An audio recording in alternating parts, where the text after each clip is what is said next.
Um, the good news is I'm glad that the air sign from a few weeks ago that keeps showing up is finally cleared out of the picture.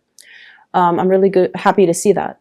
What I feel happening in your relationship sector is I see you making an effort to really reach out to another person. So overcoming those emotional barriers, overcoming your sense of hesitation and kind of that sense of stubbornness, that sense of like stubborn pride within yourself to kind of try to make a connection with other people. Okay, so this is great. Whoever you're reaching out to, they're so happy to hear from you. They're so happy to hear from you. And I feel like a whole gamut of emotions is being stirred up within them. And they're also kind of like fantasizing about you as well.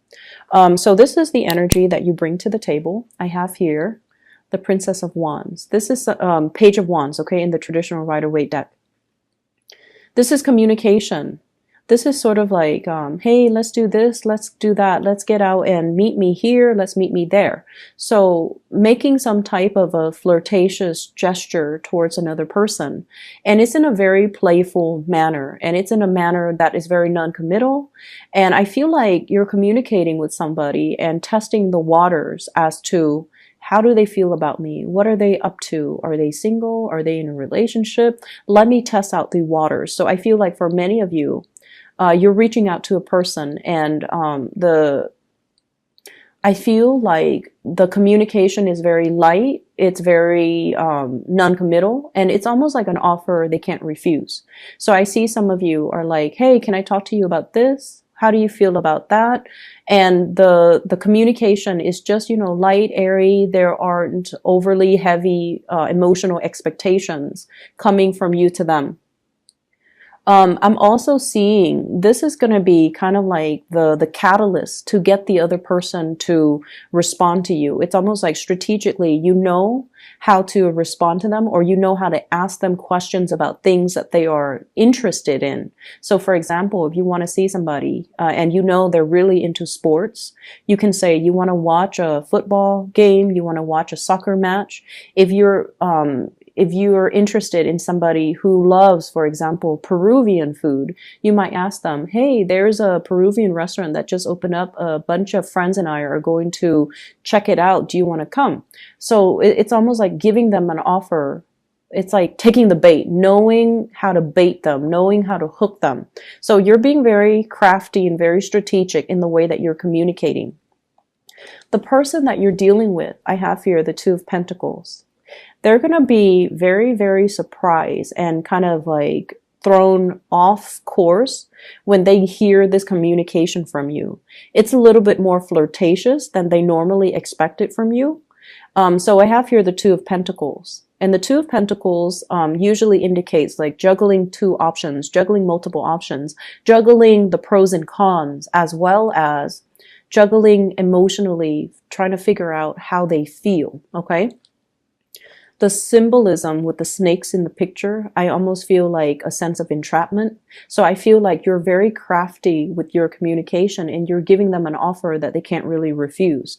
And so as a result of it, they're kind of weighing out what you just said and they're weighing out how they feel. And I feel like, you know, pentacles always indicate something solid, something that's going to be built upon. And so I feel like even if they're in another relationship or they're talking to other people, they're going to be coming your way.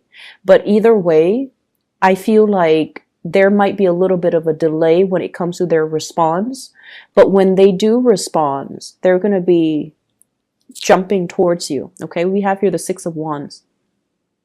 And the Six of Wands is feeling very elated, feeling almost like they have reached that moment of recognition.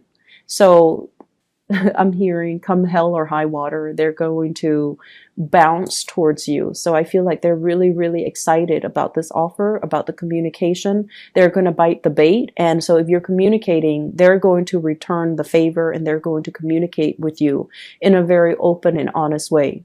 I see some people here talking to a crush, If you've had difficulties talking to a crush and not knowing what topics to talk about, what to bring up and things like that, you're veering on the safe side, or you have been in the past, by talking about, work, by talking about like, how's your boss? How's your supervisor? How are things at work? How are your coworkers? How's your new job? How's your new work environment? Where are you living? Like, you're veering on the safe side.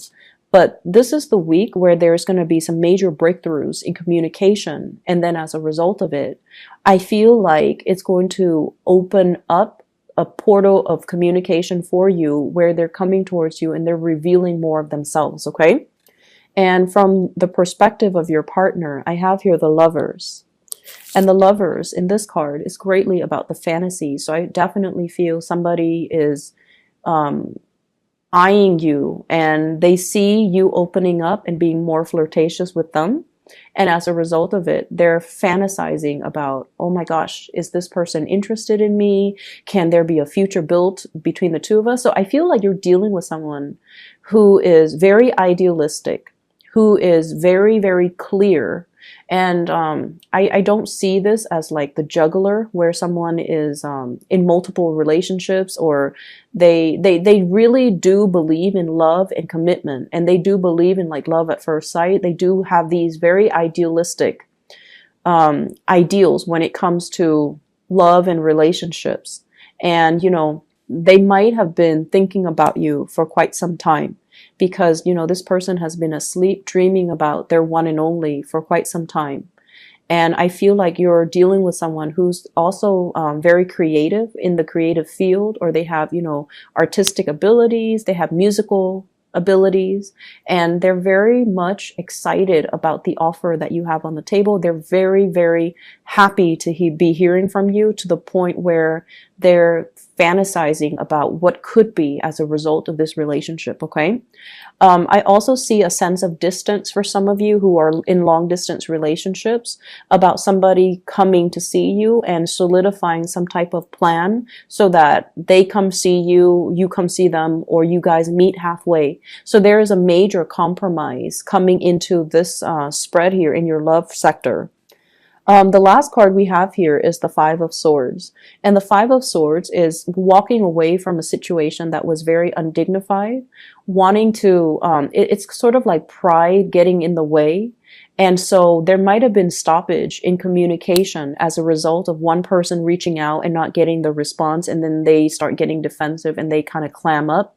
So I feel like the energy for you this week is all about playfulness, lightheartedness, communicating in a way where it expresses how you feel by putting your walls down, by not, letting this defensive energy coming in between the communication.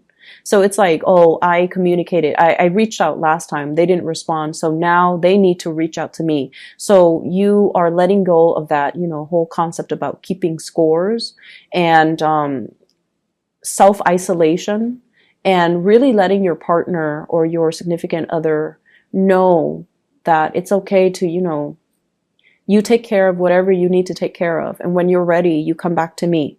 So I see like a bridging of that emotional distance happening between you and them. And I feel like it starts out with you communicating with them and letting them know how you feel about them. So pretty much the ball's in your court if you want to, pass it along to the person that you're interested in. Okay. So I still see a very strong air sign vibe here with this spread. Aquarius, Gemini in particular, and Libra. So sun, moon, or rising, they might have, a lot of air in their chart. They might not be someone who is overly emotional, but I feel like they're very enthusiastic. So you know what they like and you know what they don't like. And so, for example, that they like, for example, Peruvian food. Like they like sporting matches. That they are athletic. And that they like, for example, a specific type of movie from a specific era. And so all these things about them, but for whatever reason in the past, you don't really ask them about these things. Like, why do you like these things? And so this is the week where you are strategizing to ask them to get them to be a little bit more, to get them a little bit riled up so that they talk to you about their dreams, their aspirations, and they talk to you about things that they're passionate about. So there is definitely breakthrough in communication coming through to allow you to kind of meet halfway. Meet somebody halfway, somebody that you're interested in, because they're coming at you in a very enthusiastic manner, because you communicate with them in a manner that is appropriate to get this person to respond the way you want, okay?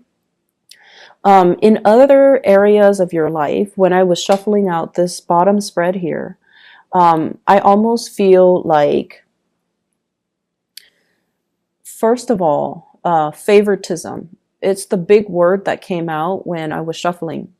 And I feel like what it denotes is, we all have our biases. We all have our favorites, okay? For those of you who are in some type of a teaching profession, you always have certain kids that you like more than others. You also have, certain kids that are troublemakers, right? And if you're dealing with children in general, if you're dealing with people who are younger, if you're managing a team, there will always be people that you like and people that you don't like. But trying to show more of a poker face, even if you don't like somebody, so that you can help them to, become a better person, so that you can help them reach their full potential. And so they're saying here, work towards a common purpose.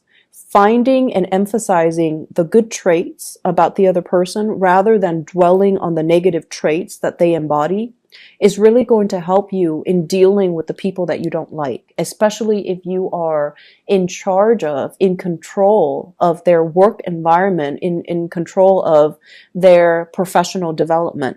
That's going to go a lot further for you, and it's going to show the fact that you're very unbiased, and it's going to show the fact that you're able to shape and mold people, and even the people that you don't like, okay?